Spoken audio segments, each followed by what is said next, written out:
brands are not just competing for attention. They're doing so for trust, authenticity, and relevance.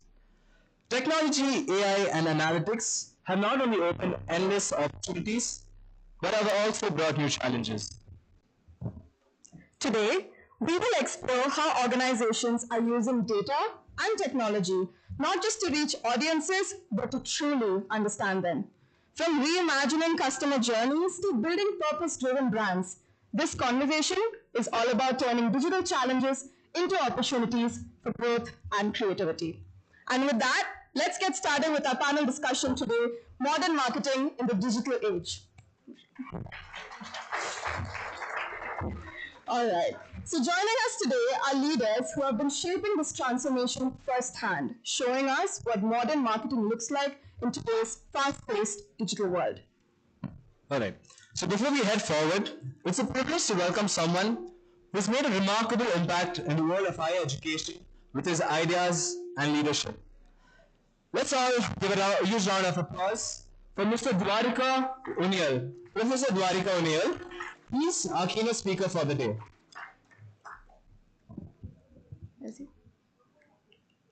Is he? So we kindly invite you on stage. Yeah, sorry. Professor Dwarika Uniyal is the founding Pro-Vice Chancellor at RV University in Bangalore, where he has set up the School of Business and the School of Economics. With over 25 years of experience across academia and industry, he has worked in retail, advertising, social entrepreneurship, and higher education. He brings a practical and visionary approach to building programs that help students and institutions grow. So that being said, let's all give it up for Professor Dwarika Uniyal.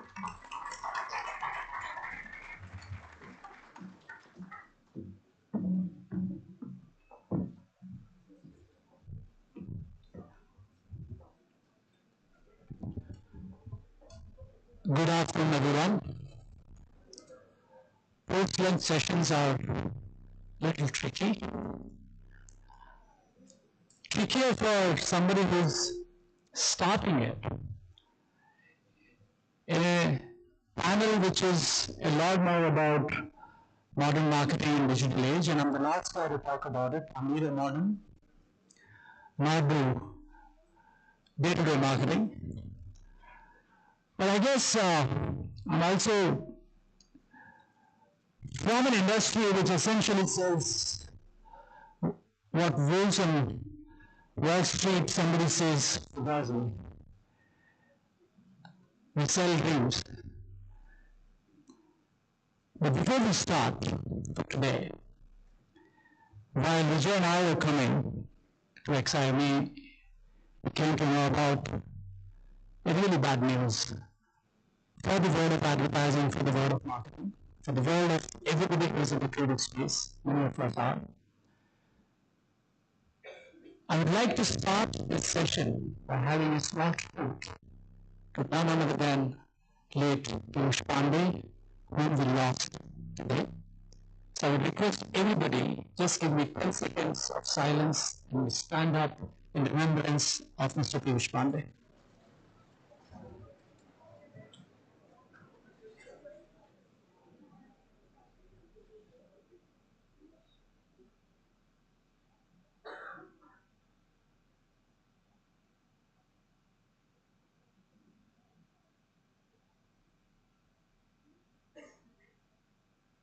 Thank you.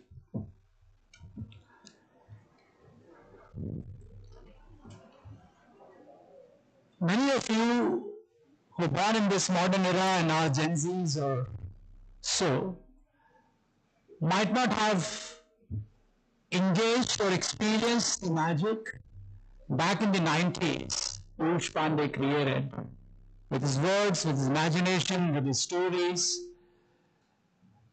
Just for nostalgia's sake, for some of us who are on the front bench, and exposing some of you who have never seen or maybe seen it but never appreciated what he did, we would like to share two of his best works with you. We'll start with the first one.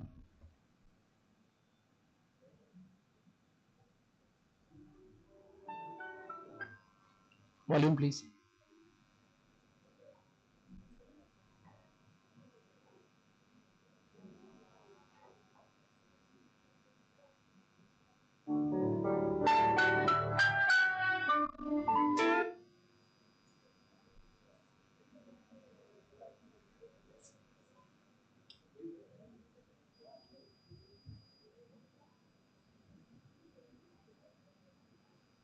right from the source itself.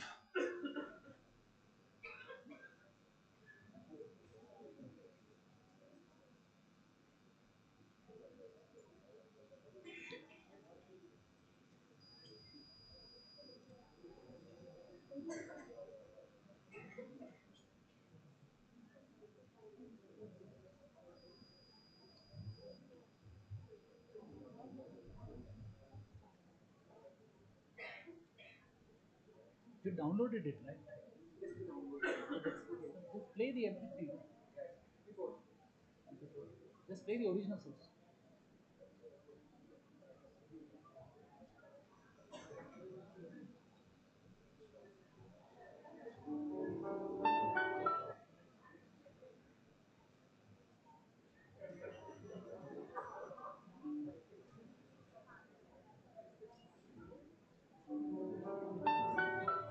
It's not coming up.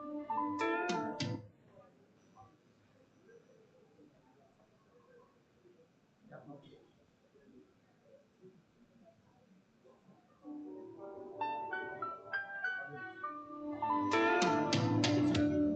कुछ खास है हम सभी में, कुछ बात है हम सभी में, बात है खास है, कुछ स्वाद है,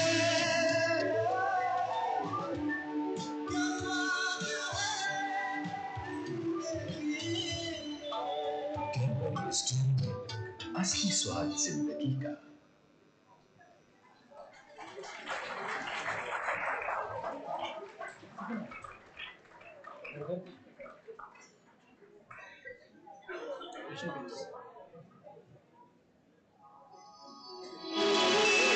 हर घर चुपचाप से ये कहता है कि अंदर इसमें कौन रहता है।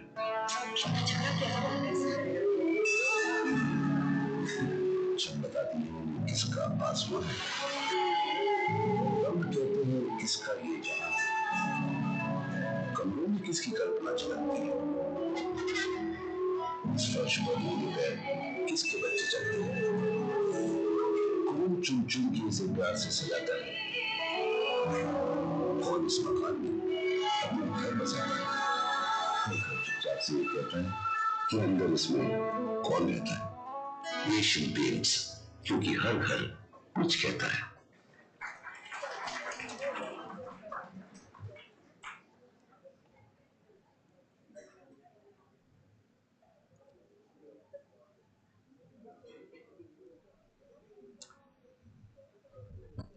So while I was interacting with some of you after the lunch break, one girl asked me a very interesting question. She said, "Sir, where are you from?" And I had a very interesting answer to give. And Vijay laughs at it. I said, "No, kahin ka nahi." Because this is my 11th city and the 17th house I live in. क्योंकि बंजारों के तंबुओं में नींद नहीं होती।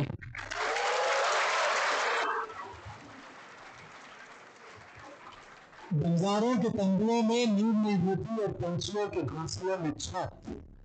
अब हर शहर के ऐसे ही अजनबी नहीं होता।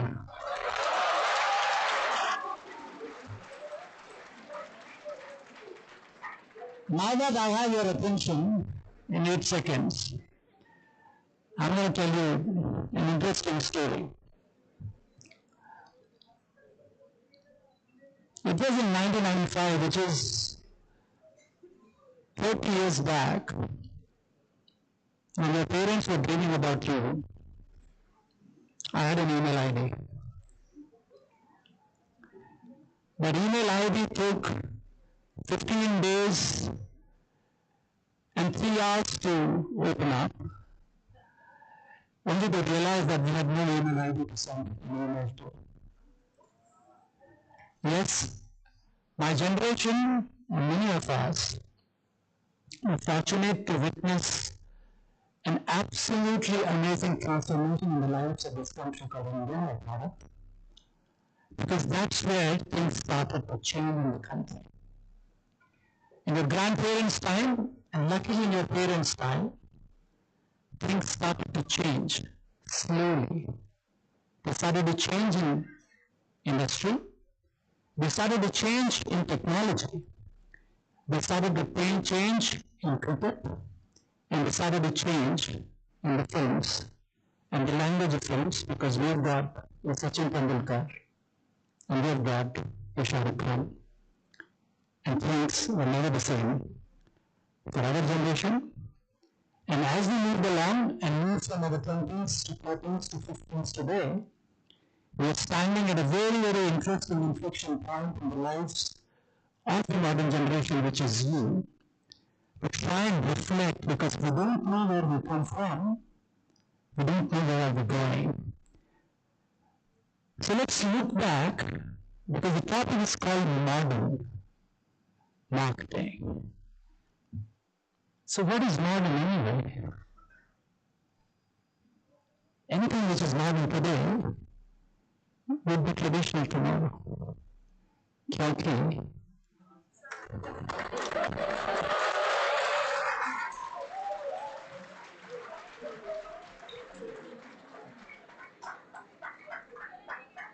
This is also the year when a lot of India, including your moms, fell in love with this person.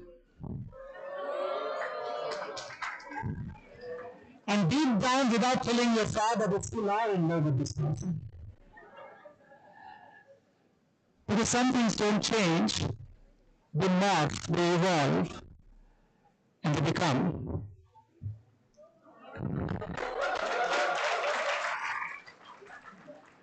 When your grandparents were bringing television for the first time in a black and white era in the 80s, 40 years back in 1985, Indian families looked like this.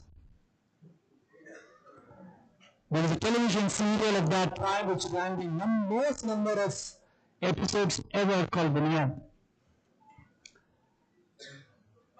But now, you get this.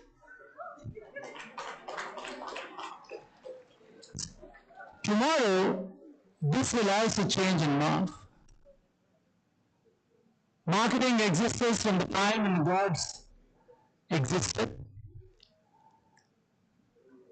It will exist in a different form tomorrow as well, but the basic tenets, the grammar never changes. What was taught to you when you were in your schools still remains relevant. You end up becoming a Chetan Bhagat or Amitabh Ghosh is your choice of writing, reaching out to the right set of target audience, and the grammar stays the same. The genre you want to write still is into your hands. Technology can help. Technology would make you more efficient. Technology has started to think for you as well, but technology cannot take away the human intelligence, the creativity which we breathe, what we saw, what Piyush Pandey wrote on a piece of napkin while flying all the way to the US and wrote the most iconic commercial of other times, again somewhere around 95-96, called Kuch Khas Hai. My favorite, if you are ever interested in advertising and media and marketing, do me a favor and watch Mad Men, all in its idiosyncrasies, all misogynistic jokes, bad acting, but it will teach you a lot more about how the real world works, because once you go out of this beautiful red carpeted place, the world out there would be led by people like Don Draper. And then suddenly you will start realizing, oh my God, this was not told to us, that the world out there is so sadistic. Yes, even our professors are right. What is the reason? You have a session today after this. Yes, we still have the session today, right? So the world out there is a little tougher. Okay. So how is marketing changing? Is it changing at all? Is it not still the same of creating value, delivering value, communicating value, capturing value, and sustaining value? Outside this place, just get out of this campus and you'll see a lot of marketing which is existing, which has not changed in the last 40 years. The Panwala is still selling the same cigarette. Actually, even the cigarette is not changed. What has changed is our definition how smoking kills. So layers after layers, if you try and understand, you realize more they change, more they stay the same. There is a shift. And if we don't recognize that shift, we'll be doing a disservice to our own profession called marketing. The shift has changed, because expectations have changed, ideas have changed. Yes, there is a generation gap which has changed. Thought processes have changed. Your exposure to the world has changed. Your exposure to the larger business environment has changed. Technology today, which existed in 40 different instruments, is now collapsed under one instrument called a mobile phone. And you know which is the most important thing beyond the mobile phone in our lives? Anybody? Any guesses?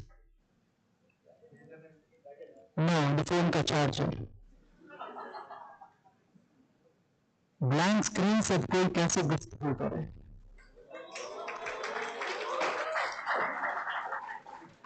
If you don't have a mobile phone which sleeps with you, wakes up with you, and is more important than your current situationship, you'll realize that you are getting bound by the modern technology, so much so that your father and mom sends you the first thing in the morning with the Santa Banta jokes on WhatsApp. Even they have embraced technology like nobody had. So yes, there is a shift. But then, shift has also happened in advertising. When I used to write copy back in the 90s, it was long copy. Because newspaper ruled the roost. And we were given enough spaces to experiment and try and link it up. Because people were reading. They were not micro-reading. We watched 3-hour films and not 10-second, 10 minutes micro-dramas. We had patience because we had bored, we had nothing else to do. We had so many things to do, and so many things are happening. Hence, in order to capture today's generation's attention span, is becoming extremely difficult for marketers, and hence maybe technology is helping today. Every click, every scroll, pause, tells a story. Sitting here, you are just waiting for this lecture to end so that you can take out your phone and send up a particular, not you're not on Twitter, but maybe an Instagram post saying that what a boring lecture, man. Probably I'm just hoping that one day I'll become a meme material and I'll become famous. I've been trying this stand-up for the last 30 years since I've been teaching in classrooms. I've still not become a meme. Maybe you might make me one. From intuition to intelligence. A lot of work earlier in the days used to happen because people were able to develop deep-rooted intuitions. Intuitions were like muscle memories. They did not happen out of the blue. Intuitions happened because people practiced observation. They saw, they had the time, they paused, they reflected. And they learned things. Have you ever wondered how you learn things? You were taught in a very, very old-style format where teacher is talking, like, for example, sage on the stage, and you're listening. That's it. 99% by the time you know the space, you will completely forget it because Shravan and Smaran were the only ways through which learning was propagated. But if there is no money merchant which is thinking in reflection about what is being said, and probably I can question it, it will not happen. Most in business schools, if you're not doing practice, this is Shravan, Smaran, Manan, Chintan, Abhyas, which means if you're not practicing marketing, if you're not practicing advertising, if you're not practicing media, if you're not practicing the AI tools, merely listening about them, merely knowing about them will not lead you anywhere. And hence it is extremely critical that how do we develop and move on from intuition to intelligence, where it's artificial or human does not matter. What matters is, are you able to draw insights which are extremely deep? Piyush Pandey was able to draw those insights by his deep observation in living in a middle-class household of so many children in Jaipur. He roamed around the streets and saw how India changed. And that's how, when he moved from house to house, he was able to draw the insights that every time you convert a house into a home, you would need a homemaker's love, a homemaker's warmth, a homemaker's color, homemaker's choices. And that's how I was able to come up with something. But we might be living in houses, but it's us who makes it a home. एक मकान को घर बनाने में बहुत वक्त लगता है, और इसीलिए हर घर कुछ कहता है.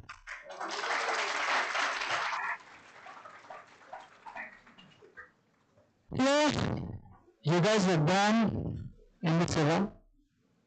There was a time there was no social media and we talked. Today, as if we are living in a matrix where everything is being watched, everything is being shared, everything is being shared in a manner the way you would want people to know about yourself. The other day I was talking to some parents and they said, "Sir, we know everything about our kids, we follow their Instagram and laughed." Not in them, internally. Because I knew that you're faking it. You're not telling your parents, you put up a sanskari Instagram for the parents to follow. You have something called XIM Confessions page, which your even deans and directors have no clue about. And they know that what are they talking about, what are they bitching about, what are they ranting about. You have a secret life where even social media does not know. It's only get revealed either in a Reddit threads or in a Discord channels. So yes, we're living in a social media world and marketers would like to know that they're knowing Gen Zs, but they do not. Because marketers are boomers like us. They don't even understand and they don't have roots. I pity them.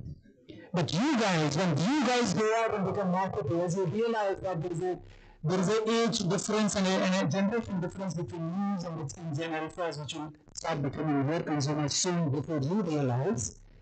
By the time you become marketing managers, you will be 35, unfortunately. And the tweens will start revealing the roost and they do not understand your language either. So as much clueless as I am as a boomer, to talk to Gen Zs, you will be as clueless to talk to Gen Alphas because you are not so hip for them.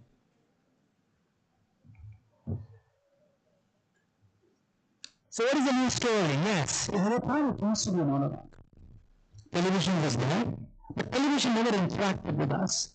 There was a newspaper which told us what we had to read. There is no two-way street which is happening. But today with social media, you put up an ad and people start talking, commenting, discussing, panning, completely taking it to the cleaners, and the brand's known within which works doesn't work. It does not require that kind of a thing that, okay, I put up a lot of money in my advertising campaign, I know that 50% is down the drain, but I don't know which 50% no longer is the case because you can measure it. Right? You can measure it who's reading it, you can measure it how long people have read it, you can try and understand people have engaged with it. Engaged with what kind? You get instant feedback. Brands today are understanding that yes, they cannot do a monologue, which used to be in the Cadbury's ad, and they came up with a new ad which was panned by you guys, where they changed the boy to the girl. They wanted to do a lot more gender empowerment. I ran that ad in my class, and all my Gen Z students, which are younger than you, I actually worked with 17-year-olds.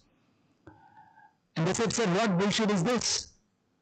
I took a snapshot of that and sent to Sonal Bagwal, who created all these ads along with Piyush, and he said, Raji, this is what the new generation thinks about the new Cadbury ad, where you changed girl to the boy and there is a cricket to something else, and all of that was happening because they realized if you have to pretend to do all that, chocolates are meant to be eaten.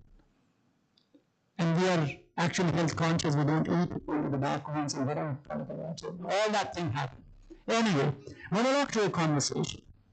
And it's not happening only in marketing, it's happening everywhere. It's happening in education, it is happening in every discipline today. Right? Yes, your so-called ADHD exists, the time frames have shrunk, but relevance is critical. If things are not relevant, you will switch off. If things are interested, probably you can watch a 4-hour documentary as well. So I do not buy the argument that current generation does not have attention. It's because of the fact that we have failed to give you attention-worthy content. It's not about, okay, I'm liking only the microdramas, but you can also go out, especially in Bangalore at 8 a.m. show of Kantara and watch part 1, part 2, because you love that content and you engage with the content because of the fact that it touches you somewhere, not necessarily on your marketing campaign. It's often said that culture eats strategy for breakfast. But even culture, if you're not understanding as a marketer, you as marketer will not be able to succeed. How many in your group here, beyond English and Hindi, including Kannada, know 5 languages? 2 people, 3 people, 4 people, 5 people, 6, 7. 10%. Guys, 10%. If you don't understand your own country's culture, which is extremely complicated, which starts with understanding language, you will not be able to reach out to the target audiences. Your target audiences to whom you are a sell soap, shampoo, kutte ka biscuit, credit card, and diapers are very different in there. If you don't understand their language, their culture, their whims and fancies, you will not be able to execute any of your strategy. So more often than not, if you start integrating in your own meaning, then and only then you can use technology in a much more efficient manner. So genuine whispers cut through the noise. Today people want real conversations. So you realize the bad side of influencers, bare biceps.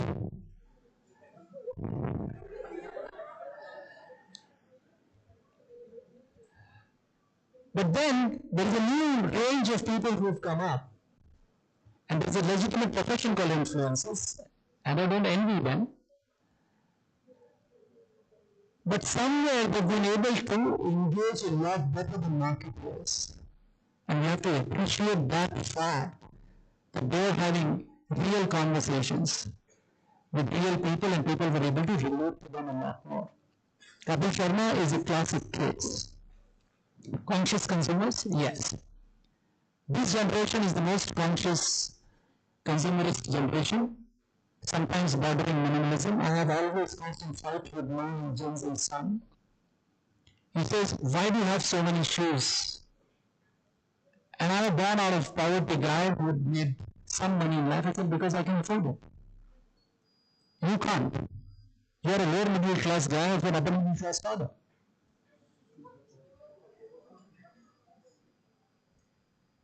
Because I can afford, I should be having it. No, I'm a minimalist guy. I said because you can't afford it. I have 3 black t-shirts. I said that's all I'll give you as a stipend. But yet at the same time, my generation and generation before that were different.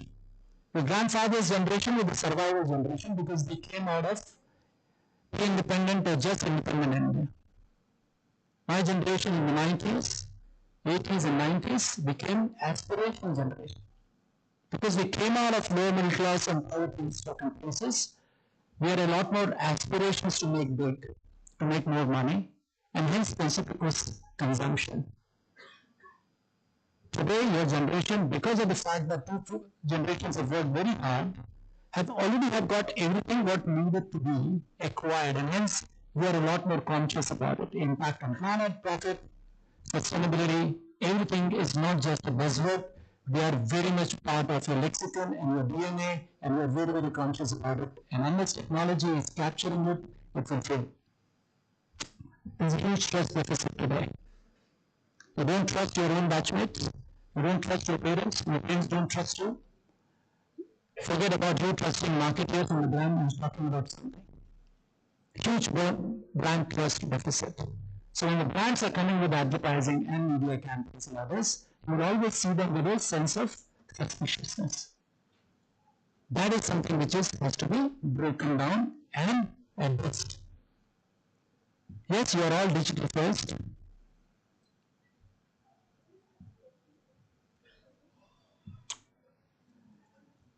Last but not the least, emotion will always outlast AI.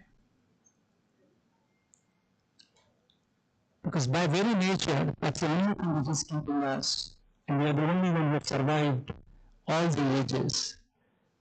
So what do you think if we have survived dinosaurs, we will not survive artificial intelligence? We will, because we created it. So what is the new rule book? Very quickly. Participate, just don't persuade. Create expressions, not just impressions. Purpose over profit, authenticity over appearance, chase truths, not just trends. And how technology will enable this is what you have to figure out, because it will be done by utilizing all the things you have, because you are the most fortunate and unfortunate generation using technology. Fortunate because you have all the tools, unfortunate because you don't know what to do with it. And that's a challenge. Future marketers, all of you will have it, because you have to outbid the other generation, because there's a huge performance pressure on all of you as well. Right? You learned it. You can't read it deliberately. It says that we have a bad product, we have a bad service, our quality is bad. What should we do? What should we do it? They said we should market it, because that's what we do. That's what they did for you. Dilbert is saying marketing is all about making you believe, and it's all about one single word. That word is called belief. Marketing make you believe in what we want you to make you believe. Ladies and gentlemen, it was an honor and pleasure. I'm so looking forward to listen to the esteemed panel here. And I'll end it with 2 lines. The first line is for you guys. Dream big. क्योंकि सपनों को उड़ने के लिए हवाई जहाज का ticket नहीं लगता. सपनों को उड़ने के लिए हवाई जहाज का टिकट नहीं लगता, बस पलकों को उम्मीदों के पंख चाहिए. My next 2 lines are my faculty colleagues and esteemed panelists here.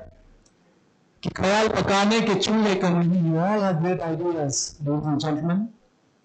ख्याल पकाने के चूल्हे कम नहीं, नई सोच के कोयलों को एक चिंगारी चाहिए. I'm sure all the esteemed panelists and others will give you amazing insights. कि ख्याल पकाने के चूल्हे कम नहीं, नई सोच के कोयलों को एक चिंगारी चाहिए. The last but not the least 3 lines are for organizations like us who are academic institutions. कि सुख कंक्रीट की इमारतों में ज्ञान कसमसाता है. It's a critic on us. सुख कंक्रीट की इमारतों में ज्ञान कसमसाता है. विचारों को पनपने के लिए हर घास खुली धूप चाहिए, क्योंकि सपनों को उड़ने के लिए हवाई जहाज का टिकट नहीं लगता. Thank you.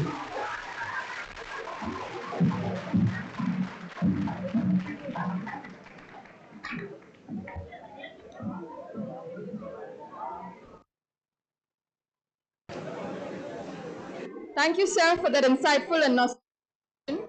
You have beautifully reminded us that even in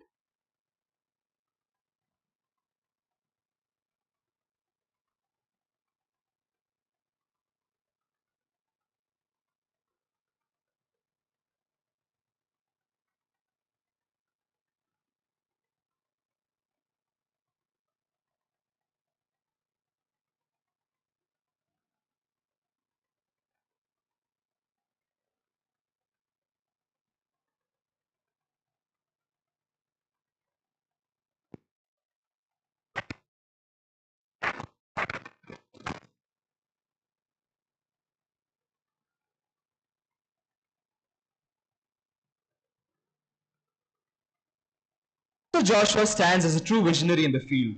From building global strategies tailored to regional needs to aligning sales and marketing for seamless lead generation, his work exemplifies how creativity, data, and technology can come together to shape powerful brand experiences. Please join me again in welcoming Mr. Joshua Matthew, a leader who continues to redefine what effective marketing looks like on a global scale. Next up, let's please call upon stage Mr. Amitabh Saharoy.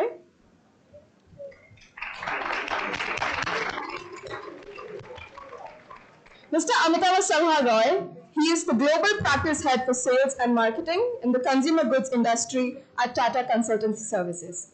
With over 20 years of global experience across the US, Japan, Europe, and India, he has masterfully blended technology, strategy, and storytelling to drive growth through AI, analytics, and automation. He is a thought leader who turns data into decisions and ideas into impact. Let's all give him a very warm welcome onto the stage. We now invite on stage Mr. Barish Jain, Global Enterprise Director at Tech Academy.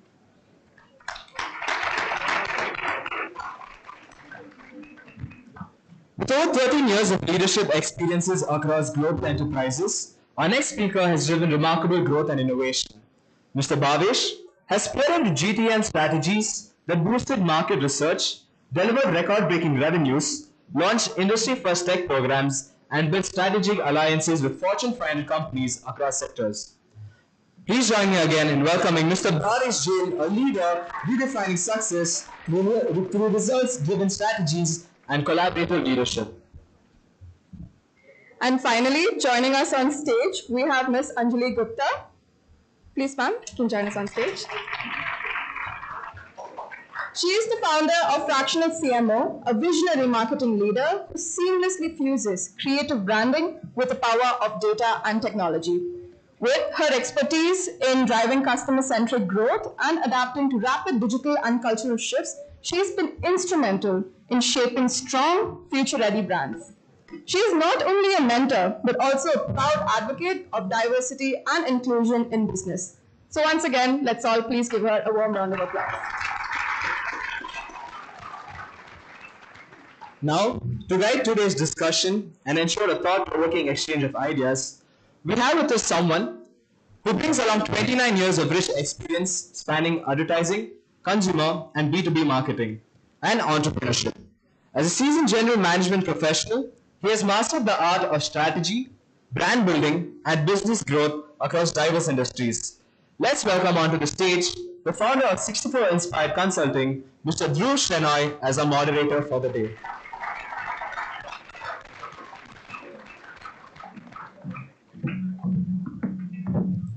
Once again, we just thank you to all of you for being here, for taking time of your busy schedule to be here at XIME's Marketing Conclave.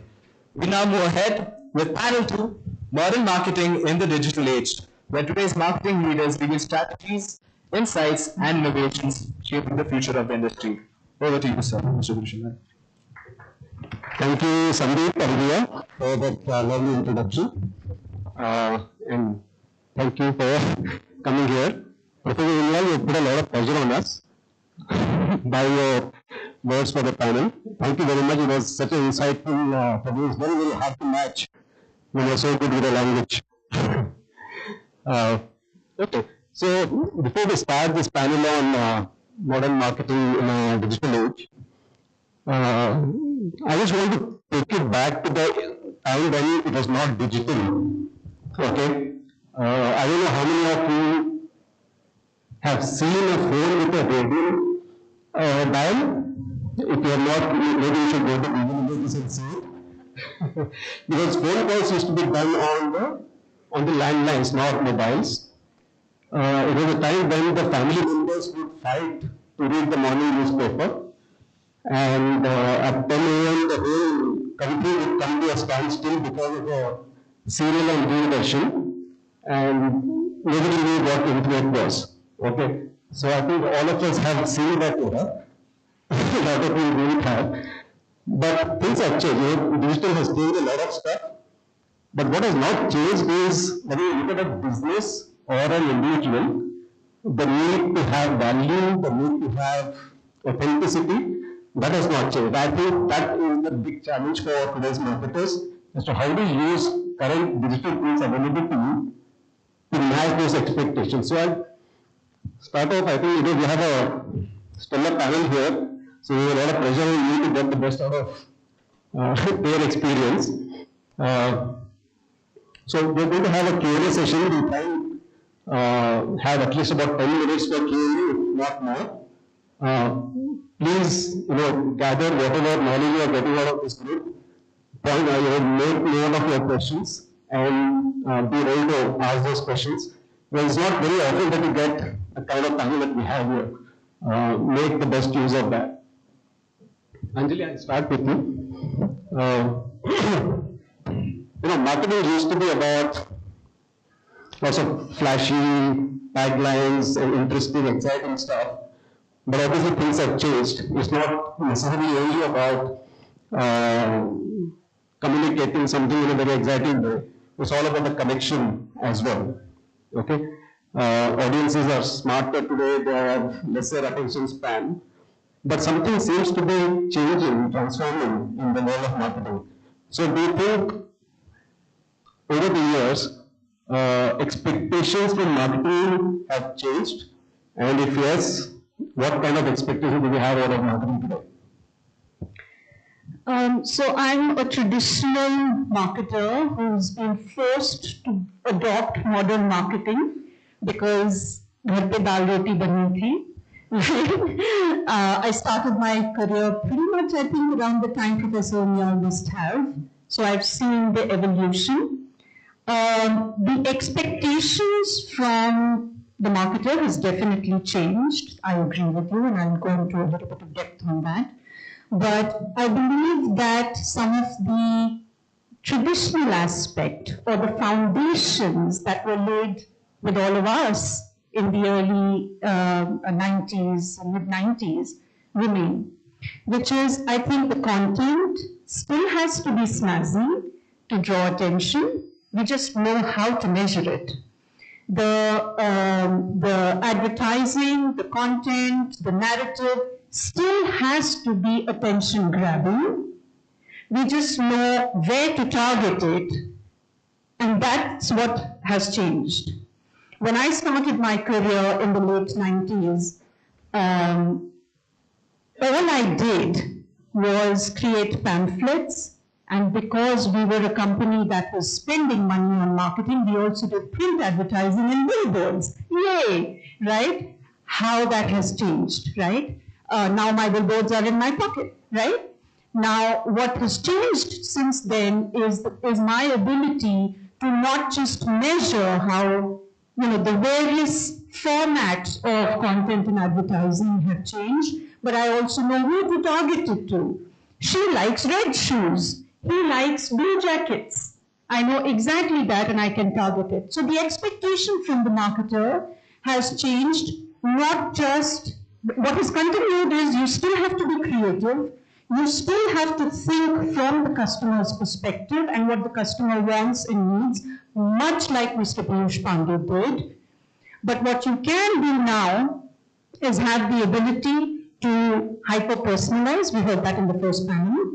And what you have the ability to do is measure and test how something has performed. So the expectation from the marketer has evolved in that sense. But I don't believe, my closing remark is, I don't believe that marketers can compromise on understanding their customers, and therefore creative content has to still remain appealing.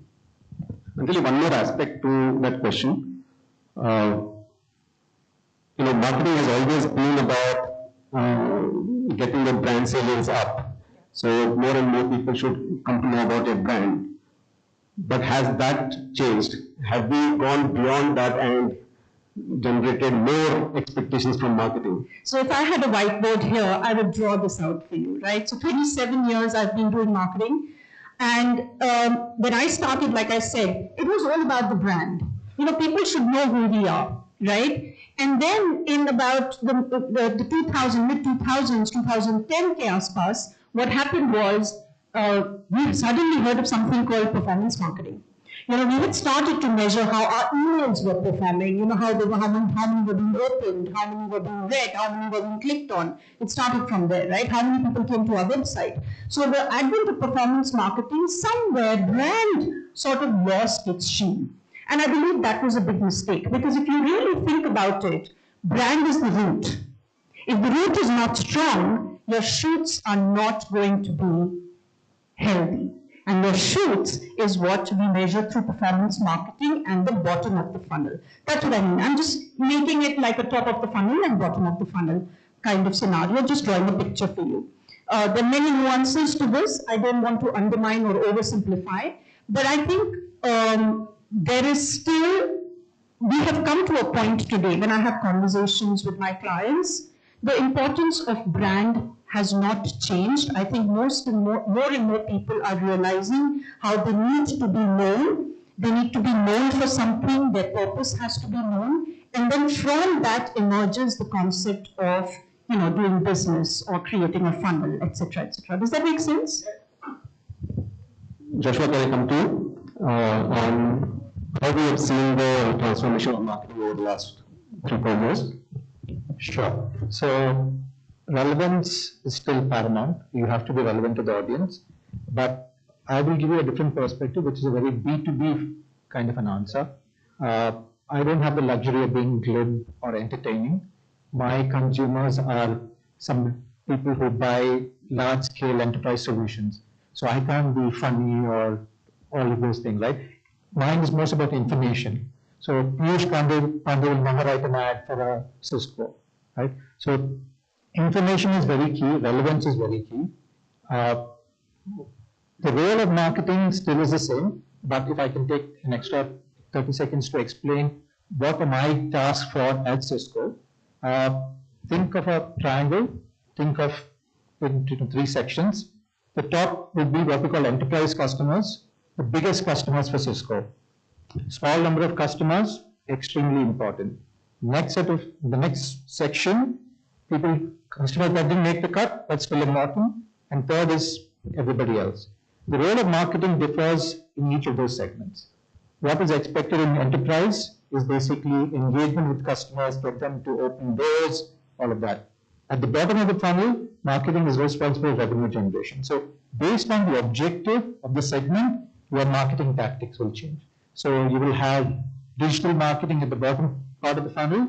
You'll have more precise and focused marketing at the top end of the funnel. So, Bhavesh, you have a consumer side to this? Yeah, so, can you hear me? Yeah. Hello.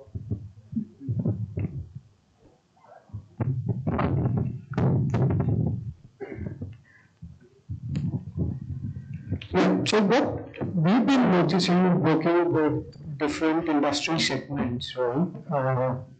Typically, definitely the expectations and the priorities have shifted from just being a way of creating awareness to re-engineering the experiences, right?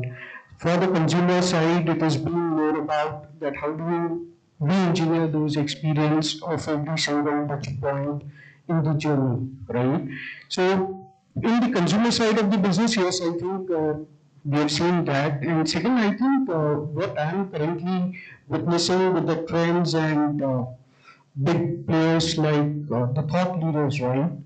Boston Consulting Group, McKinsey, and Bain, there is definitely a shift in terms of just a brand perception sort of responsibility from marketing to drive revenue as well, right? So the expectation from the CMOs and the CEOs, the founders, is that how can my marketing engine drive revenue as well, right? So there's a big paradigm shift which we're seeing, and I think one of the interesting experience which I've also had.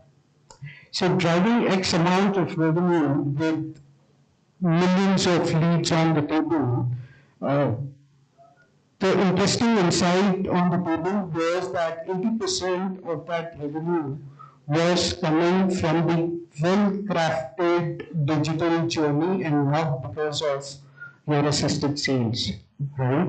So those are the shifts which I think we are witnessing, and all this has been completely orbital changes for the last 5-8 years. Yeah. Thanks. I think we have a good perspective on that particular topic of how marketing is transforming. We heard from Anjali Joshua on the B2B side and Bhavesh on the B2C side. Now, every question of money is actually going to be in relation to the era before digital started making an impact. So there was a time when marketing was all about, get a great television commercial out, get a good printout out, and then you're done. And then you start tracking whether it's impacting the sales or not, maybe over a 3-month period, 4-month period. But today is not like this. Because of digital, you have so many more opportunities for distribution. And therefore, this term has come up, which is marketing tech stack. Okay, earlier it was just about some marketing channels, but now you're talking about marketing tech stack because you can do multiple things thanks to technology. So, let me start with Amitabh. Over the last, okay, let's not talk about 10 years, 15 years time span, let's talk about the last 2-3 years. What kind of changes are you seeing in marketing tech stack? What are the new things which have come up, which are helping marketers understand their data better, their customers better, which were not there maybe 3 years back, 4 years back? Absolutely. Yeah, while the core concepts of marketing have been very, very foundational and very relevant all the time, but the technology obviously has been making it possible for many things to happen now, which was not possible, let's say 5 years back, 10 years back. I will cover upon a few of them. First is personalization. Okay, so I think marketing, the most important thing is to be relevant. Earlier, we had the TV medium, we saw the Piyush Pandey ads. So it was like 1-2 million, 1 to entire universe. But now more and more it's becoming not exactly 1-to-1, but the aspiration is to become 1-to-1. So the idea is to gather as much information about who you want to serve, who you want to provide value to, and then be relevant to that person as opposed to try to spray and pray. That is number one. Number two is more and more, rather than looking at the rear view mirror, we want to see what is going to happen. So digital and AI is making it possible to become very predictive. Okay, so earlier you spend a lot of money and you hope that it has worked out for you, the ROI has worked out for you. But now in advance of spending the money, you want to be able to predict if I spend this much on this media, how much is the ROI going to be? If I spend this much on this media. So a lot of predictiveness, a lot of forecasting has become extremely important so that you can get a better bang for your buck, better ROI. So all the predictive models, the mix models, the marketing mix models. So that is the second aspect in terms of technology. Then the third, which is very, very recent, with this whole generative AI technology. Okay, so the content generation has become extremely possible because of the AI technology, the creativity. Okay, so content generation, the Piyush Pandey days used to be happening on the flight, take a napkin and then scribble. But now you can just whisper to your phone and then it will generate as much content, which creates both possibilities and challenges. There's so much slop around, there's so much AI slop as they call it. But those who are clever enough, those who are smart enough, they make very, very relevant content. So generating content, I think that is one of the most recent things, I think just hardly 1 or 2 years back. And I was reading up which industries are impacting, being impacted by AI most, and this is one of the reasons why media industry is getting impacted by AI. So the content generation piece. Okay, then again the two-way thing, the conversational part. So earlier it was all one way, but now with chat bots, with two-way conversations possible, with AI able to understand your natural language, be able to converse. Okay, so especially in B2B scenarios and all, okay, be able to get value out of it, not just through a one-way communication, but a conversational kind of a communication. So that has become extremely key. And last but not the least, not to forget the ethical aspects. Okay, so while we are all very, what should I say, we can't wait to grab all the data that is out there in the world, but what about ensuring that we respect the people out there, we are respectful about people's data, we are respectful about ensuring that we are on the ethical side of doing things. Okay, so ethical aspects of technology also have become extremely important. So from a technology perspective, I think these are the things just to quickly summarize: the personalization part, the predictive part, the conversational part, the generative AI part, and the ethical aspects. I just want to add something to that. So it's very interesting, right? Every step of the way in marketing, whether it's your planning, whether it's your execution, measurement, everything that comes in between has been addressed by the marketing stack. But I think what the new thing that is happening, and it started a few years ago, but there's finesse coming into it, is the integration between all of the stacks. So each stack is talking to the other. So for instance, whether it's market intelligence or business intelligence stacks, right? Talking to your CRM, talking to your marketing stack. A lot of them were not integrated, over the last few years. And a lot of us as marketers struggled through that because we had to map data that was in silos to come to a conclusion of how something performed and then deduct insights from it to be able to target better, right? But now what is happening is all of that is talking to each other, it's integrated, and then on top of that, the layer of AI is helping us not just gain better insights, but then also helping us execute. Now, going forward, I'm really excited about things like, agentic marketing ops, for instance. So if you have a marketing stack where all your execution is being done, Kiran was talking about it earlier, right? You still have to have that creativity as a marketer to plan your campaign. But then as you plug that planned campaign, the versions that come out of it for amplification are aplenty. So to add to what Amitabh was saying, I think this is emerging now and I'm super excited to see where that goes. And I was just reading day before yesterday, there was a new product in the market and we just launched it last week, which when integrated with Google Analytics, it can actually give you answers. You don't have to go through data, volumes of data. You just say which are the creatives which are now undergoing fatigue. You'll pull out data and say, okay, these are the candles which have started to dip, so you might want to have a look at it. And it saves so much time and without really affecting the quality of your work, right? Joshua, you have any inputs on this? Sure. For B2B marketers, before the internet came in live, we had to use catalogs, sometimes even fax machines. That was what B2B marketers did. Internet changed everything. Every business had a website, had an email ID. So they would search for solutions, and that helped marketers realize who's searching, and therefore we tweak our campaigns to cater to those who are searching for solutions. Then Google AdWords came into being. All of that changed, social media. All of this has been used to marketers. Now, if you had asked me this question a few years back, before OpenAI launched ChatGPT in 22, it would be very different. But what I use in my organization, I would pick three things which really help my organization. One is discovering the customer before he actually reaches out to you. So there are intent signals that customers send. Not, I don't mean search on Google, but there are intent signals of various kinds, whether it is a project being launched or PR release being launched. But there are tools which crawl the internet to say that these are the projects likely in these organizations. So we're trying to reach out to the customer even before he realizes it. That's one. Second, content generation almost in real time.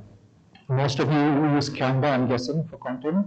That is now content generation. Earlier, you would have a requirement, give it to an advertising agency, they would create it. All of that goes away, right? You can kind of do it almost in real time. Third one is a quasi-sales marketing, but predicting or forecasting revenue.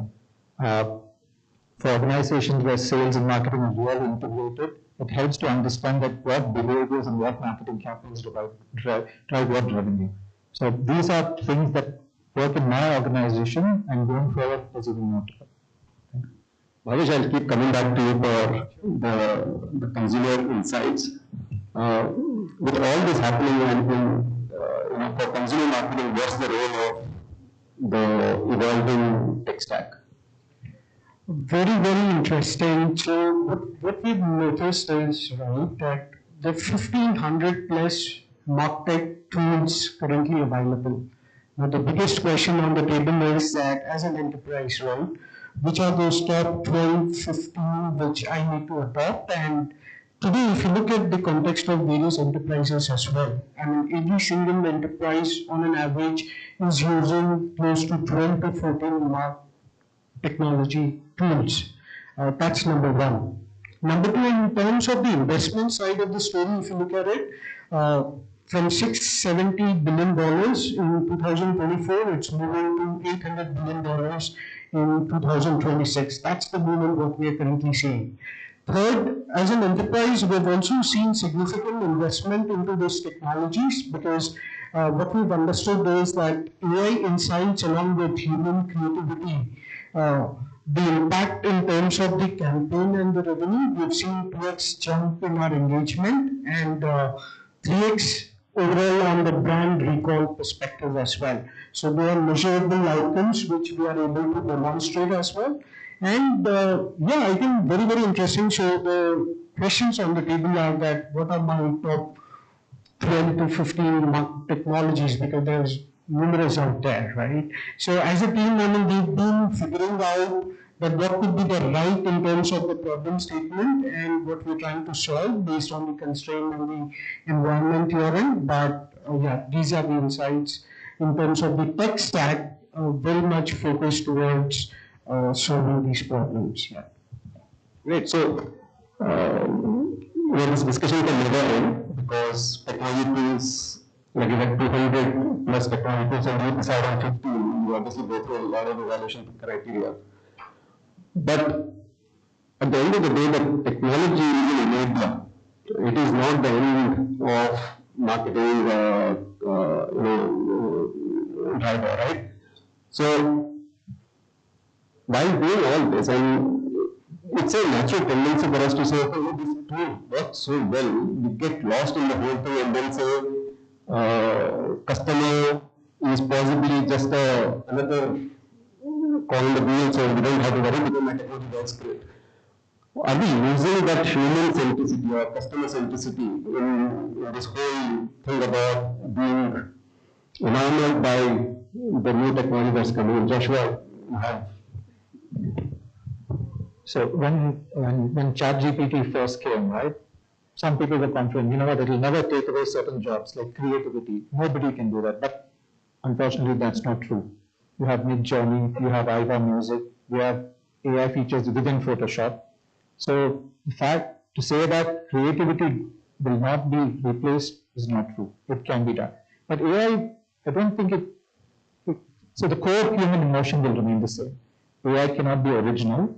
It can take prompts, it can simplify iterative tasks, things like that. But to build emotion or to connect with an audience, I don't think AI can do that. So that will still be very human. But it's true, there will be certain jobs and processes which may be impacted. but I think the core human values may not. Since you brought AI in the discussion, now the traditional way of understanding customer has always been talk to the customer, do a research, and understand as to how market is moving, what are the trends, and what has happened over the last 6 months, last 1 year. But today, with deep research coming in, you can go into Claude or Perplexity and do deep research. Is that being lost as well, where the effort to go and talk to a customer and then get good insights, is that being sidelined by saying, I can find it in 3 years, why do I spend 1 month to research? Is that happening? So again, I'll take the B2B example. A lot of customers say a lot without talking to us. Their behavior themselves are indicators of what they want. So whether it's preference of a certain ad that you see or a channel that they like, all those are customers talking to us. It doesn't necessarily have to be in human form that we are familiar with. And I've worked with others as well. It's not an either or. It's not an either or. I think both are important. I think, earlier you were asking this question about the expectation from the marketer, and I think a lot of the panelists, all of us, responded on how it has become important for the marketer to show impact and contribution, right? Now, going back to that, over the last few years, in the first half, more than half of my career, I never went and met a single client, which to me is appalling. So advice to the students in the room, if you're in marketing, the first thing you do is go and try and sell. I'm not even joking, because it is very important to go and meet the customers. So Joshua is right, a lot of the indicators, intent signals are now available online, but meeting a customer, talking to him or her, getting some insights on what they really need or want will definitely not be available. And I think the change or the shift in my own mindset on going and talking to customers, and I was able to do that because I don't work for a large MNC where I need permission to do things. My last job was with a smaller Indian firm, and now of course I'm on my own. Meeting customers, engaging with them, understanding their needs, also gives you ideas on how you should position your products, which in my mind didn't come from the intent signals at all. So I think it has to be both. Yeah, I would like to add to this point, and I think very interesting practice as an organization what we were doing is that irrespective of any business value on the table, right, of all our larger enterprises across the country, every second month we used to travel with the customer, irrespective of any desired outcome that I would need to generate a business, right? And as rightly Anjali said, there were so many insights which we were able to unlock during our catch-up, right? It was catch-up over a cup of coffee, informal conversations, not going through a route of formal, and all this, I mean, so it was meet every single customers of yours every second month, and that exercise we did it religiously across 15 cities in India. We were on the roads, we were on traveling, meeting customers, but what impact it had, we were able to generate an opportunity pipeline of 3x because of what we did, right? That was the outcome. Yeah, and this is real. I think that's one of the reasons why enterprise companies invest so much in the customer meetups. Well, that's a good way to get 50 to 100 customers in one room and have a conversation with them. Because in one evening, you get so many insights and so many business development ideas. What can I sell to this customer? Actually, because we're talking to a room full of students who are entering the corporate world, so there'll be some vishesh tipnis coming your way, all right? One of which is, as a marketer, please do not stand in the sidelines organizing these meetups. Please be in the forefront, know your pitch and make the pitch and talk to customers. Please do that. Look at you have something to say. Pick up the mic. Yeah, I think we covered the points, but yeah, I think the important message for all of you is to, there's no substitute. We are going to have AI, we are going to have digital, but every single time I meet up with my customer, I uncover something new. There's absolutely no substitute to that. I can tell from my personal experience. I own a product. I'm a founder of a product called Revenue Prime. And we uncover problems and we do a lot of research. We can do research from their annual reports. We can do research from all the published things. But the moment you talk to people, they open up in a way that no intent can capture. We still don't have that technology. We can capture the intent of things that are in people's mind. And typically about problems, one thing I've noticed. So people go around telling a lot of positive things and that is out there in the open. But some problem is nagging somebody. Typically, they are a little more guarded about it. And you can have them open up their guard only when you talk to them, empathize with them. They will not open up otherwise and put it on digital media, what is nagging them. So, there's no substitute to talking to people. How are we doing on time? How are we doing on time? Yeah. Okay, since we're talking to all of you, and I think a lot of you will be getting into the job market in the next 8 months, and some of you maybe 1 year later. This question is for you, and I think even in the networking session that we had, a lot of questions came up about how do I position myself when I go for an interview? How do I distinguish myself when I go for an interview? What are the things that I should do to get a marketing job and stuff like that? This particular thing, please pay attention, this for you. So with this evolving landscape of marketing, this is for all of you, and I would like to input from all of you. What are the skills that students should have or should prepare themselves for when they go into the organization? There's organization says that this student really fits, this is a good marketing student, and I want to have this person in my organization. So what are the skills, those compelling skills that a student should acquire before they get into the job market? So I'll start with that. First, I think definitely the AI literacy in today's context was very important. What we've been able to see it. Second, I think data storytelling narrative, right? How you are able to convert those insights into narratives. It's a very, very interesting skill. Very few out there in terms of the quality data storytelling.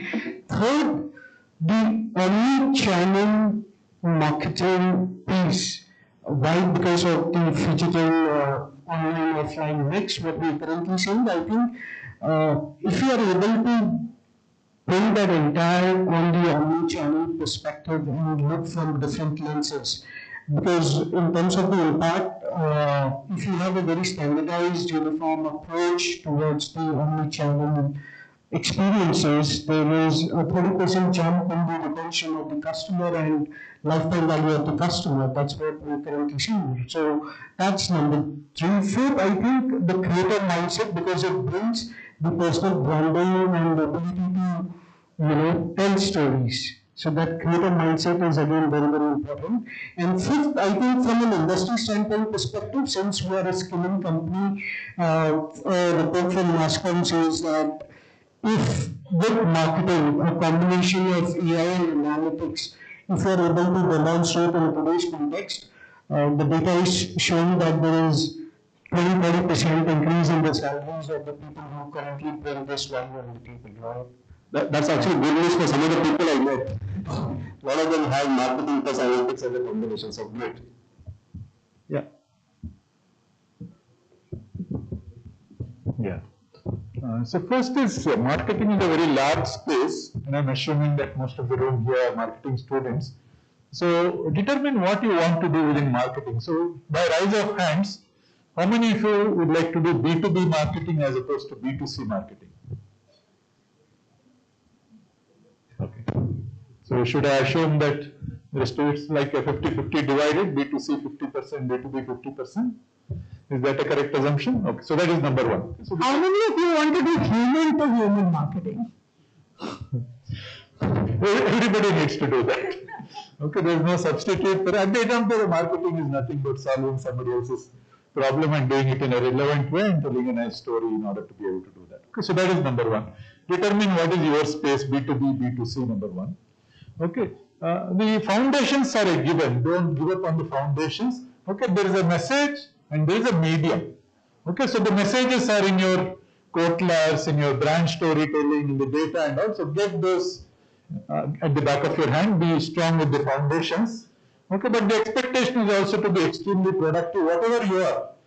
People wanted, companies wanted 10x version of yourself using the AI tools. So make sure you're learning all the AI tools and be able to do 10 people's job, because now people are replacing things with AI, and unless you can prove to your interviewer that you can do 10 people's job with the AI tools that you have, chances are that your other person who can do a better job using AI will be more productive using AI. So AI productivity, not just AI literacy, but AI productivity is extremely important. That is number 2. And number 3 is how relevant are you to the interviewer who is sitting in front of you. Okay, if you want to do B2C marketing, and if you're attending an interview with P&G, how much do you understand their products? Okay, how can you give a commentary about the way you're doing marketing in this particular way? But I thought maybe this is something that you can consider. Okay, how can you do that research? And all these public limited companies, there's enough information out there. You have the annual reports, you have so much published information almost every quarter. They give a commentary. Just yesterday, Unilever published their quarterly results. Do enough research about the company, whether it's B2B or B2C that you want to get into. Understand how they are doing the marketing. Give a commentary about how they have done it and how you think they should be doing it differently. Challenge the person who is on the other side of the interview. Intellectually, it should be stimulating. So I think these are the important things that you need to be prepared with, okay, in order to make yourself relevant in the job market. Well, this is a tough question to answer, but what I can share with you is what I would look for if I was interviewing you. Would you like that? I actually don't look at, and especially if I'm hiring someone who's either fresh out of the school or with just a year or two of experience, I wouldn't care if that person is from a similar industry or from a different industry. I would actually welcome experience and a point of view from a different industry. That is point number 1. The second thing, I would look for, and I was explaining this to some of the folks I was chatting with at the networking, I look for the T. What is T? If you draw out a broad T, you have a breadth of knowledge. What this means is your basic understanding of marketing, of how you do things, even things like how to manage large projects. That's very important. That's the breadth. And then I will deep dive into any one area of in-depth knowledge and understanding. What do you excel at? Right? What do you do really well? And mind you, that thing cannot remain the same for the rest of your life. That needs to shift ever so often. Let me not put a timeline to it. For me, it shifted every couple of years. I did something different in marketing. I had done every discipline of marketing in my 27 years across different companies, but it shifted. Every couple of years, I moved to something new. And that's how I also then have the confidence to call myself a head of marketing, because I have the in-depth breadth of knowledge in an area, in tech B2B, right? Now, I would look for that T, right? The second thing I would look for is curiosity. And I think Amitabh covered it quite well, where he said, have that conversation, ask the questions. Where does that come from?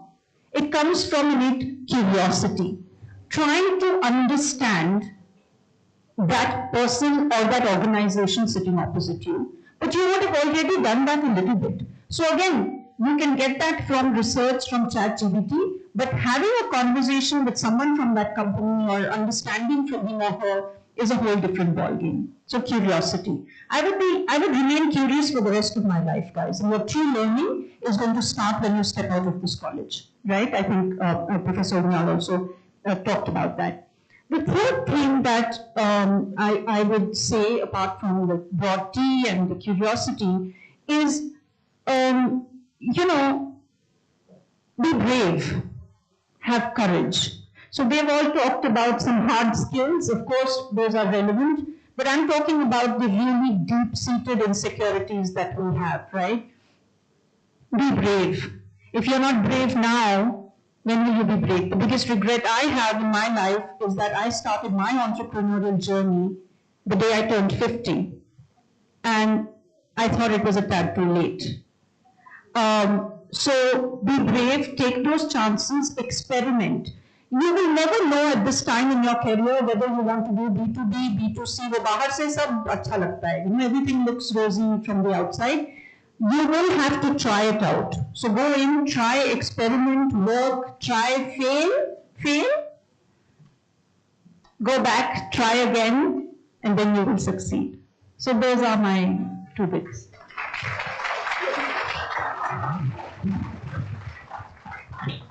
So when you're in B school, placement season comes and everybody just, let me just get a job.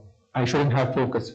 If I get a good salary, I'll take that. That's usually the principle. But I would, out of experience, I'm telling you, Anjali says absolutely correct. You will never have a linear path to where you want to go. But if I were to give you some advice, I'd have focus as to have some idea of at least what you don't want. So build a career towards that. We were asking this question B2B, B2C. It's not to, I mean, you don't have to decide now, you can decide later, but have a path, and you can even think of the brand, saying, I would like to work for this brand or this brand. And if there's a marketing position open, I need to work towards that. And give a little hack. So if people here want to work for Microsoft in marketing, all you have to go is on LinkedIn, find out this marketing manager at Microsoft, find out what skills he has. If you don't have that, that's your gap, right? What we learn in B school is Conclave and Jacques and all of that is, sorry, Alfred and Jacques, but use these 2 years to learn more, skill yourself more, no reflection on exam, but there's always opportunity to do more and more courses to be further skilled. Because if I'm hiring somebody, I don't want to spend months training that person to pick up certain skills. If they come with that knowledge, it makes that decision much easier for me. So I could, and we'll talk some hard skills here for B2B marketing, that learn SEO, learn SEM, and we talk about performance marketing. So many tools from HubSpot, learn CRM, learn marketing automation. All these things really enhance your CV and will at least get you to the interview table. Because otherwise, how does somebody decide if 1,000 CVs out there who comes for the interview? So your CV has to at least bare minimum match the requirements that the recruiter wants. So if the recruiter wants a B2B marketer, and if I'm in this place, I will say, I want a marketer with these 10 skills. If you don't have those 10 skills, you won't even reach the table. So make sure those gaps are filled by you outside what your course or college provides you. Thank you. With your permission, I'll add a couple. For me, a marketer should be extremely good with numbers. Okay, because when you get into the job, if you do marketing, you'll be involved with a lot of decision making based on data, not just on intuition. So the boss says, okay, here is an Excel, in a simple way, here an Excel, come back to me with your thoughts. You can't be can't tell him, look, I don't know numbers so much. Okay, so numbers, if you have a general likely for numbers, please sharpen it right now. Number 1. Number 2, the mindset to learn new skills.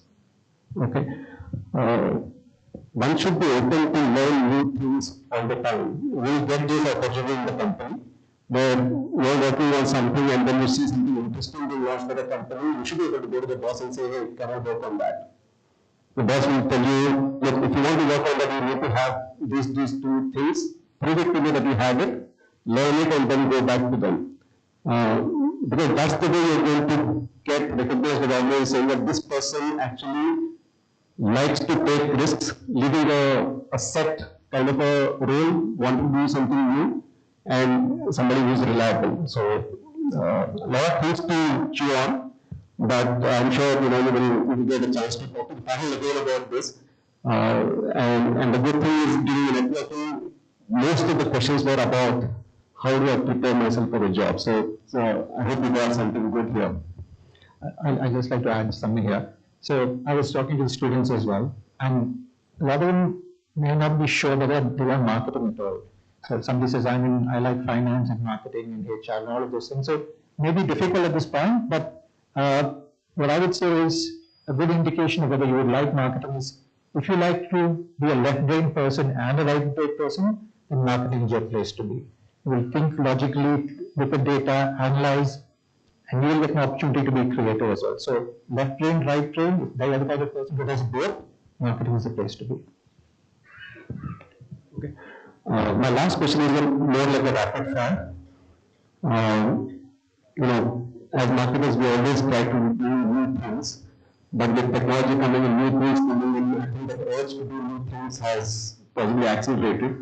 So, looking into the future, let's say in the near future, 6 months, 1 year, what is likely to be the thing that will never done before that you are likely to do?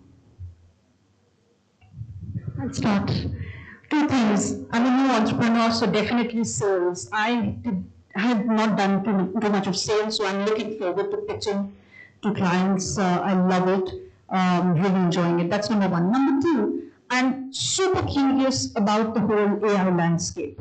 So every day I research, I read up on how the hell are they going to measure this whole AI overview and AI AEO, GEO and all of that. So I'm super curious about that. I'm super excited about it. And when I talk to clients, they see my excitement and are willing to experiment with it. So these two things I'm very excited about. So my first experiment which I would want to try is this Cadbury ad using AI for the next 12 months. Yeah. If I'm able to do it, yes, I think I will be able to produce a lot of human stories, data storytelling. Yeah. From my perspective, I would say two things. One is the yin and one is the yang. One is, of course, become far more productive with the help of AI. Okay, so I am a thought leader in the area of revenue growth management, which means that you need to build new products, put out thought leadership articles, put out point of view, and probably I do that 1 in a month. Am I able to do that 4 in a month, 5 in a month, 10 in a month using AI? That is number one. Number two, if I have to do more, I have to discard more. So I want to be extremely discerning about what to get into. Okay, while AI helps us to do a lot more, but I also want to get out of all the things that are not really relevant and be very focused on what I really need to do. So be very discerning so that I can be far more productive. These are the two things I want to do. So I'm lucky or blessed to actually drive some of AI adoption in my organization, even beyond marketing. So I look forward to working with sales operations to figure out how AI can be used to improve account manager productivity, revenue forecasting, and things like that. Not purely marketing, but even beyond marketing too, because it's exciting, right? All these things can be used. So learning AI even beyond marketing is what I would look at. What about you, Dhruv? Okay, I'm not an engineer. I'm not a techie. I can't write a line of code. So my thing is to build an app in the next 3 months. Let's see how it goes. Let's call him after 3 months. Yeah? Are we done? Okay, how many of you have questions? Okay, we have 4, 5, 6. We'll possibly be able to take 2. Can somebody from this end start? Hello to the whole panel. I'm Uchar. We can hear you. So since you guys have such a long experience in your domains, my question is, how do you guys manage a client who is refusing your services or products? Like, how do you manage your clients when they are, suppose they are dissatisfied with the services? How do there must have been experiences. So how do you handle those situations? Okay, I'll start. Since I'm new at this, and I think I just broke the mic. Sorry, guys. I think it is hard for a client to say no if you're demonstrating value. So you start, we have a tendency to start talking about what we have on offer. मेरे पास ये है, मेरे पास माँ है. we start with that tendency because we're proud of what we've built, right? Whether it's product or service. I think it is important to understand first what the client needs. So sorry, a slightly longish answer to your question, but you understand what the clients need. And then you go back to them. So your first meeting is never about telling them what you can do for them. The first meeting should always be about understanding what they need and hearing from them. So the best sales skill you can ever have or get is listening, not talking. The best salesmen are the best listeners, by the way. Okay? So then you go back and you show them what will add value to them. How will they achieve their North Star? Understand what their North Star is and what is it that you can do for them. Invariably, they will not be ever able to refuse your service. The only times I have got refused my service is when an affordability issue comes in, right? So unless you are, they will refuse your service only if you're not able to show value. And how do you demonstrate that value is you understand their need. Anything to add? Okay. Answer your question? Okay, somebody from this side, yeah.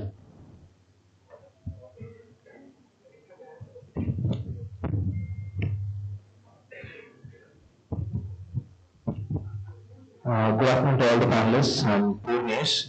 And Unyal sir, we thoroughly enjoyed your speech and your slides and lines are so cool. I just wanted to say that. And so my question is that in this age of modern and digital era, also AI is taking up, and in these times, what might be the things that companies might be doing wrong so that they might be losing their customers who have a really short span of attention, really few seconds, and what might be the mistakes they might be doing? I just want to.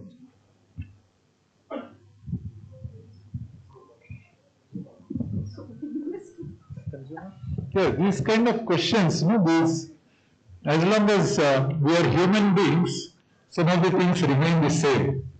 Okay, starting with, we don't listen to the customer so often. Okay, so as Anjali rightly pointed out, everything begins with listening to the customer. So, and as much as we like to preach it, as much as even I may be saying this, but when I go back to my customer in the room, maybe I'm also not doing it. Okay, so human problems, I mean, whatever problems were there with human beings thousands of years ago, the same problems will be there even after 1,000 years hence. Okay, so first is not listening to the customer enough, that is number one. Number two is inundating in today's AI context. There's so much of content that you can create. Okay, so don't get lost in technology. Technology is just a tool to solve a problem. Technology is not the solution, but it's just a tool to solve a problem. So especially in today's context, have technology. Without technology, you cannot be productive, you cannot be as fast as your competition.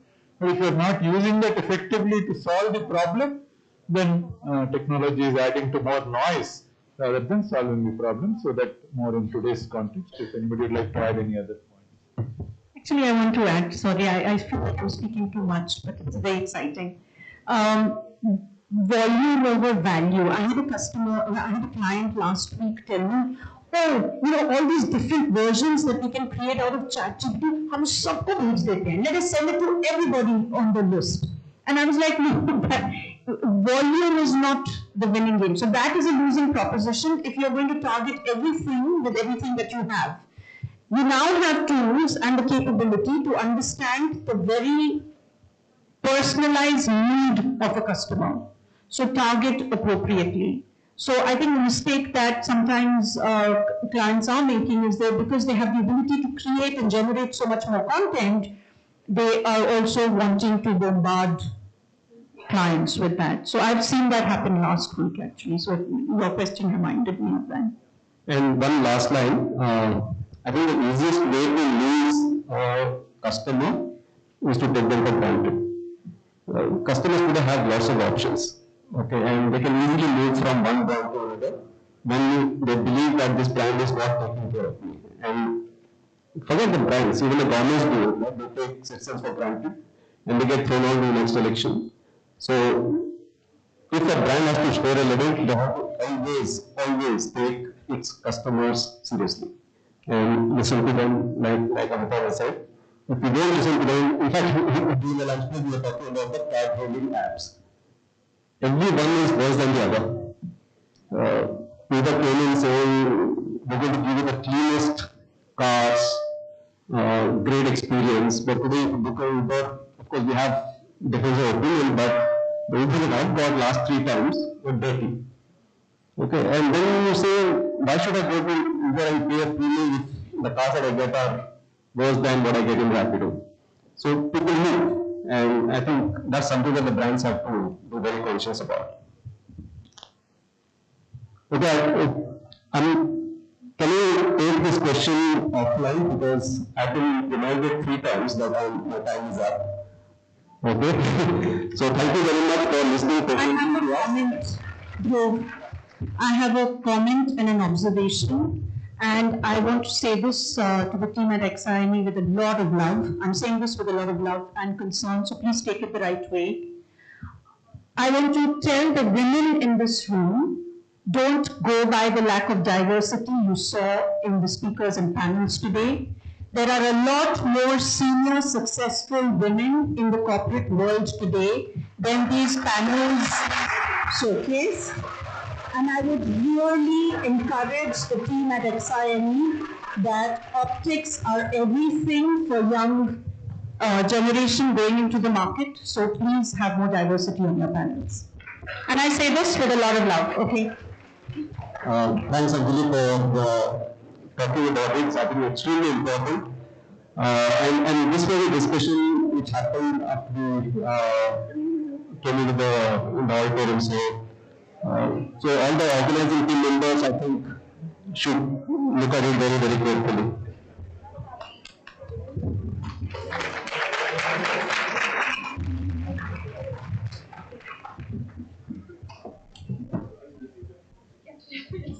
Thank you so much to our panelists for that engaging discussion. It was incredible to hear how marketing has transformed from billboards and brochures to algorithms and AI, while still keeping ethics at its core. I'm sure we all agree the idea of discovering our customers even before they discover us is both exciting and a little mind-blowing. We'd like to extend a heartfelt thanks again to all our panelists and a moderator for sharing their valuable perspectives and helping us understand how the marketing landscape is evolving in the digital age. Now we would like to invite our esteemed keynote speaker to the stage. So please join us.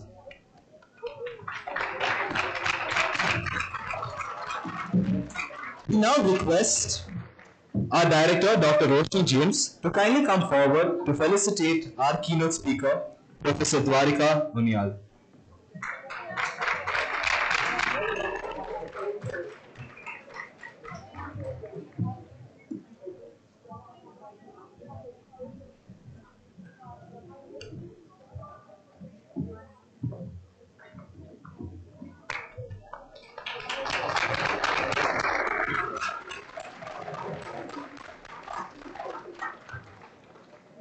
Our moderator, Mr. Dhruv Shenoy. Our moderator, Mr. Dhruv Shenoy.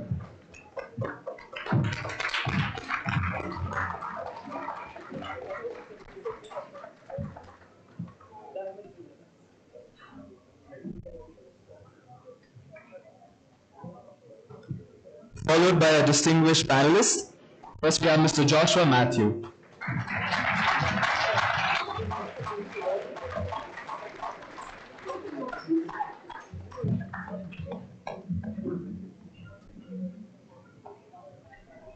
Mr. Amitabh Saha Roy.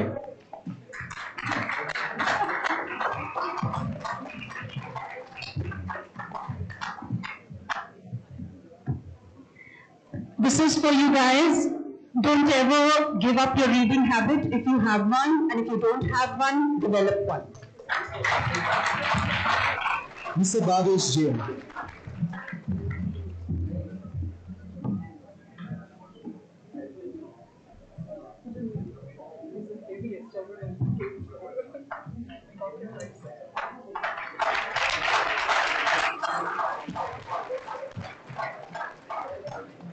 Miss Anjali Gupta.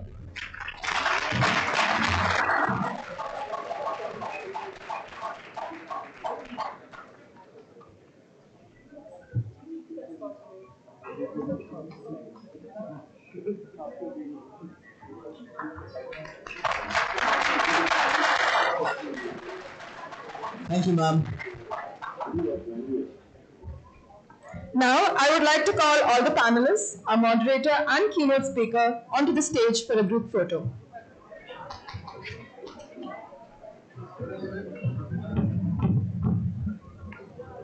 I would like to call upon the faculty also onto the stage.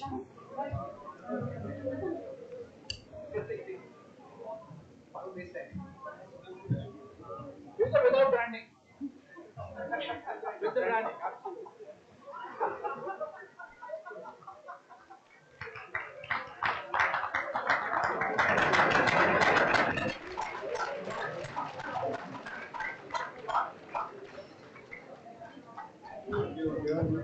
Thank you, guys. That there brings us to the conclusion of today's sessions. I would like to now invite the president of the Marksine Club, Ms. Abhilasha, to deliver the word of thanks. This is us, Sandeep. And me, Ria, signing off.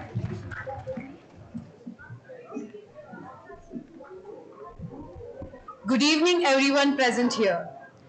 I would like to extend my heartfelt gratitude to Professor J. Philip, Chairman, XIME Bangalore, Mr. Anil Philip, President of Zyme Society, Dr. Roshni James, Director of XIME Bangalore, and Professor Prashant Sabnis, Dean of Academics, for their constant encouragement in making today's Marketing Conclave 2025 a grand success. We would love to express a heartfelt vote of thanks to our keynote speakers, Mr. Karthik Kalyanaraman and Mr. Dwarika Unyal, for sharing such insightful perspectives. Our gratitude also goes to all our panel members for their valuable insights and thought-provoking discussions. From panel 1, we had Mr. Karthik Kailash, Mr. Kiran Ramamurthy, Mr. John Jacob, and Mr. Shrikant K.S. From panel 2, we have Ms. Anjali Gupta, Mr. Joshua Matthew, Mr. Amitabh Saha Roy, and Mr. Bhavesh Jain.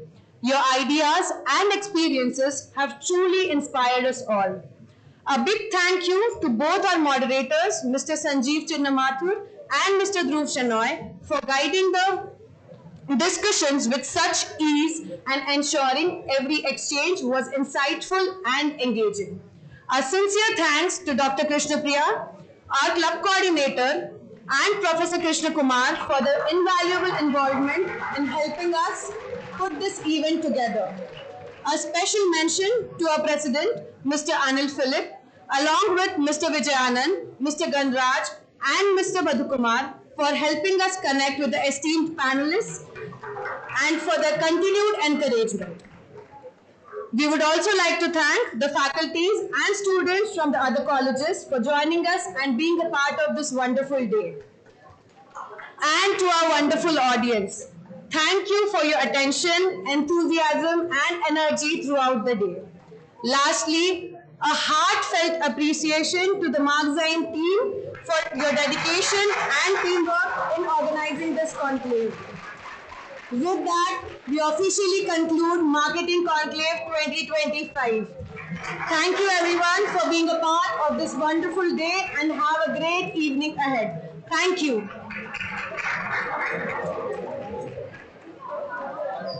All the participants are requested to take their certificates from the registration desk.